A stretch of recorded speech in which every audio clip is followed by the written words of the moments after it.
अस्सलाम वालेकुम, मेरा नाम शाहजेब है और आप देख रहे हैं मार्केट नो। आज मैं कुछ ऐसे कैरियर्स की बात करने जा रहा हूँ जिनकी सैलरीज काफ़ी हाई होती हैं। अगर आप कोई स्किल सीखना चाहते हैं, अपना जो कैरियर है वो ग्रो करना चाहते हैं, तो इन स्किल्स में से एक स्किल सीखो ताकि आप अच्छा कमा सको, अच्छा अर्न कर सको और मैक्सिमम जितनी ज़्यादा आप अच्छी स्किल सीख लोगे उतने ज़्यादा आप ग्रो कर सकोगे, उतने ज़्यादा पैसे कमा सकोगे। ये जो कुछ स्किल्स हैं जो मैंने अभी डिफाइन की हैं, ये सॉफ्टवेयर इंडस्ट्री के लिहाज से हैं। और अगर आप किसी और फील्ड में भी चले जाते हो, किसी फैक्ट्री में भी चले जाते हो, तो ये सेम स्ट्रक्चर चलता है और इसी हिसाब से उनकी जो सैलरीज हैं वो डिफाइन की जाती हैं। अगर आप किसी भी कैरियर में हो और आप अगर लर्निंग करना चाहते हो तो इन जो स्किल्स हैं उनमें से एक सीखो ताकि मैक्सिमम लर्न कर सको। सबसे पहली जो स्किल है वो है सेल्स की। जो किसी भी डिपार्टमेंट की, किसी भी फैक्ट्री की, किसी भी इंडस्ट्री की, किसी भी कंपनी की जो बैकबोन होती है वो उसकी सेल्स टीम होती है। जब तक सेल्स टीम नहीं होती तब तक वो रेवेन्यू जनरेट नहीं करता और तब तक वहाँ से वो कुछ प्रॉफिट नहीं कमा सकता। सेल्स करना सीख लो तो आपको कंपनी कभी भी नहीं निकालेगी, कभी भी आपका जो रेवेन्यू है वो कम नहीं होगा। जब तक कंपनी रेवेन्यू जनरेट करती रहेगी जब तक आप सेल्स करते रहोगे तब तक कंपनी भी ग्रो करती रहेगी। मीन की जो कंपनी है वो आप पे डिपेंडेंट है और आप उसी लिहाज से उस चीज़ को लेके साथ में चल रहे हो।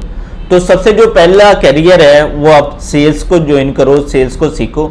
सेल्स करते कहते हैं कैसे हैं और जो चीज़ है वो कैसे बेचते हैं। नंबर पे आता है वो, दूसरे नंबर पे आता है प्रोजेक्ट मैनेजर्स। जो किसी भी कंपनी के जो प्रोजेक्ट मैनेजर्स होते हैं उनकी सैलरी सेकंड नंबर पे आती हैं। वो सबसे ज़्यादा मीन के सेकंड नंबर पे जो पैसे कमा रहे होते हैं वो प्रोजेक्ट मैनेजर्स होते हैं। इनके पास एक प्रोजेक्ट नहीं होता, इनके पास मल्टीपल प्रोजेक्ट्स होते हैं। उनके ये मल्टी टास्किंग पर्सनस होते हैं। ये एक टाइम में एक से ज़्यादा चीज़ें कर सकते हैं। ख़ुद को हमेशा मल्टी टास्किंग बनाओ ताकि आप ज़्यादा से ज़्यादा कमा सको और ज़्यादा से ज़्यादा आगे बढ़ सको। जो बंदा एक जगह पे रहता है, एक स्किल पे रहता है, वो कम कमाता है और अपनी ही फील्ड में रहता है, उससे ज़्यादा नॉलेज नहीं होता। ये नॉलेजेबल पर्सनस होते हैं, ये मैक्सिमम कमा सकते हैं। एक टाइम में एक से ज़्यादा टास्क कर रहे होते हैं, एक से ज़्यादा जॉब कर रहे होते हैं। जो तीसरे नंबर पे आता है वो आता है HR मैनेजर्स।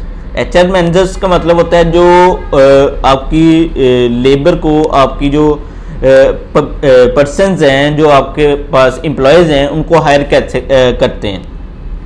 इनकी सैलरी तीसरे नंबर पे आती हैं और इनका जो काम होता है वो एडमिनशिप होता है, अकाउंट्स में होता है। और इनका जो PR रिलेशन है, इनके पब्लिक रिलेशन होता है, ये हमारा HR होता है। हमारे एम्प्लॉयज़ के साथ हमारा जो मीडियम होता है वो HR हमारा होता है। इनकी जो सैलरीज हैं वो तीसरे नंबर पे आती हैं और ये वो बंदे आपको कंपनी में ला के देते हैं जो काफ़ी स्किल्ड होते हैं और कम सैलरी पे लेके आता है। इसका ये एक ट्रिक होता है। अगर आप ये चीज़ नहीं सीख पाते कि एक अच्छे बंदे को, अच्छी स्किल वाले पर्सन को कम सैलरी पे कैसे लेके आना है और उसे मैनेज कैसे करना है, उसे फार अप लॉन्ग अप चलाना कैसे, उससे बेनिफिट्स क्या देने हैं, मीन के ये कंपनी की पॉलिसीज बनाता है। कंपनी की जो इंटरनल जितने भी अफेयर होते हैं और एक्सटर्नल जितने भी अफेयर होते हैं ये कंट्रोल करता है और ये बंदा भी काफ़ी अच्छी सैलरी का हामिल होता है और ये अच्छा खासा कमाता भी है। चौथे नंबर पे आते हैं, अगर मैं सॉफ्टवेयर इंडस्ट्री की बात करूं तो चौथे नंबर पे आता है प्रोग्रामर। जो आपका यहाँ से आपकी टीम स्टार्ट होती है, जो आपके प्रोग्राम बना रहा होता है, जो आपकी मीन के चीज़ें डेवलप कर रहा होता है। जैसे वेब डेवलपर हो गया, ऐप डेवलपर हो गया, डाटा साइंटिस्ट हो गया, एनालाइजर हो गया। ये जो प्रोग्रामर है ये प्रोग्राम बना के दे रहा है, ये आपकी जो प्रोडक्ट है उसे लॉन्च कर रहा है, उस चीज़ को बना रहा है।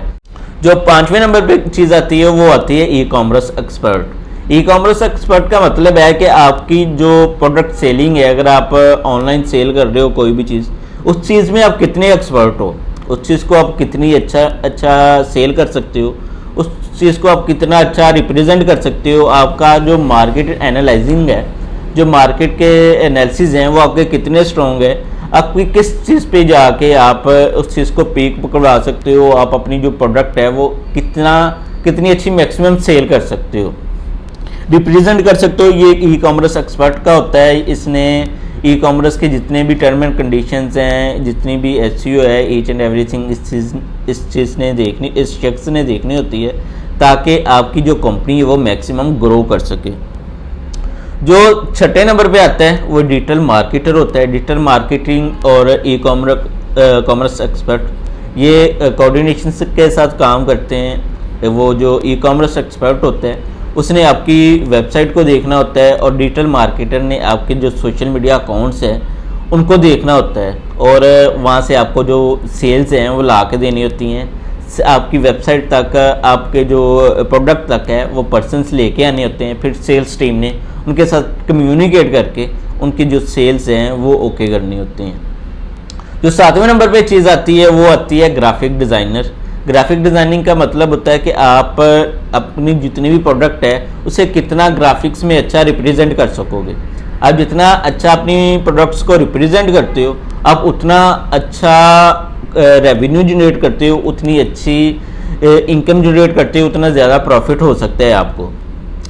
तो जो ग्राफिक डिज़ाइनर होता है वो आपके एनालाइज करता है कि आपकी प्रोडक्ट में की ग्राफिक्स में, उसकी इमेजेस में क्या चीज़ें गलत आ रही हैं, क्या चीज़ें बैड इम्पैक्ट कंज्यूमर पे डाल रही हैं, किस चीज़ पे हमने एनालाइज करना है। जैसे आप एक अगर आप एक गेम बनाते हो तो आपका वो यूज़र एक्सपीरियंस चेक करता है कि हाँ यार यहाँ पे अगर बटन्स हैं यहाँ पे नहीं, यहाँ पे लेके आते हैं तो हमें ज़्यादा लोग ज़्यादा देर स्टे कर सकेंगे। जैसे आपकी कोई वेबसाइट है उसका GUI स्ट्रक्चर तैयार करता है कि आपका जो वेबसाइट का स्ट्रक्चर है वो कितना यूज़र फ्रेंडली होना चाहिए, आपकी प्रोडक्ट का जो स्ट्रक्चर है वो कितना यूज़र फ्रेंडली होना चाहिए ताकि हर बंदा आसानी के साथ उसे मर्ज कर सके, हर बंदा उस पर स्टे कर सके, हर बंदा उस चीज़ को बाय कर सके।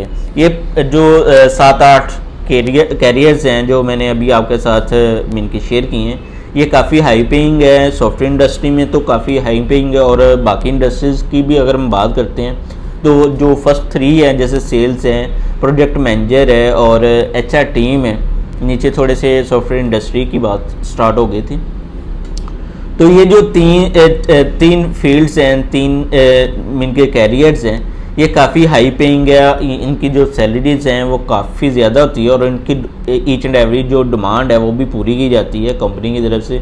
तो अगर आप अपना कैरियर्स को पीक पे लेके जाना चाह रहे हो, आगे से आगे बढ़ना चाह रहे हो, तो इन 3 फील्ड्स में से ये जो मैंने 3-4 तकरीबन 7 फील्ड्स जो हैं कैरियर्स हैं वो आपके साथ शेयर किए हैं। इनमें से कोई भी एक चूज़ कर लो ताकि आप मैक्सिमम ग्रो कर सको, ताकि आप आगे से आगे बढ़ सको।